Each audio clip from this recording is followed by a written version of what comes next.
From Star Wars to 1970s TV shows, the promise of a bionic limb was always the stuff of science fiction. Now it's real. From PBS station WGBH in Boston, Christina Quinn introduces us to a woman who's helping local researchers perfect the technology. Morgan Stickney approaches physical therapy at Spalding Rehab like everything in life, with her eyes on the prize. I like to treat PT and OT as if it's a workout, so I go down there and give it my all. She's a pre-med student, an elite swimmer, and a one-time Olympic hopeful. But she has suffered for years from an extremely rare vascular disease that went undiagnosed.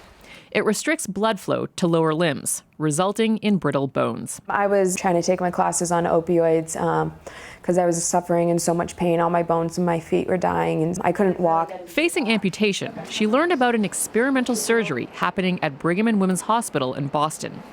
The Ewing amputation, named after the first patient to undergo the procedure, reconnects the muscles and nerves that communicate with the brain.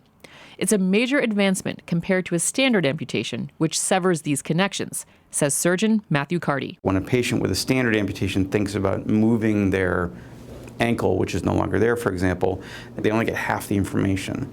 And so the brain searches for a way to process that incomplete equation. The Ewing amputation closes the loop. So when an amputee puts on a prosthetic limb, the brain knows exactly where that leg is because the muscles and nerves are still intact. And the idea is that once they've healed, when they fire those muscles and think about moving their ankle, their body basically thinks it's moving a biological ankle still. Carty is working with researchers at the MIT Media Lab who are developing what is essentially a bionic leg.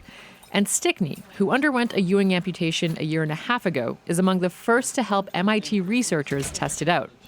She's moving a robotic ankle just by thinking about it. Is that okay?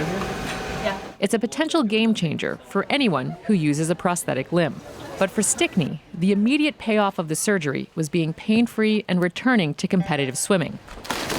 Months after her amputation, Stickney won 2 national championships and was living in Colorado training for the 2020 Tokyo Paralympics. But a few months later, the rare vascular disease affected her other leg. I was recovering in the cold tub and I got out and hopped 3 steps and my foot fractured. Stickney has since become the first person to undergo a bilateral or double Ewing amputation. She's part of a small but growing group of pioneers helping perfect this new technology. In the meantime, though, she's already thinking about restarting her training regimen. Nothing will stop me from getting in the pool. My goal is to go to the 2024 Paralympic Games. I'll be in a different classification this time, but that doesn't change anything. I'm going to be working just as hard in the pool, if not harder. Proving loss can fuel one's competitive spirit.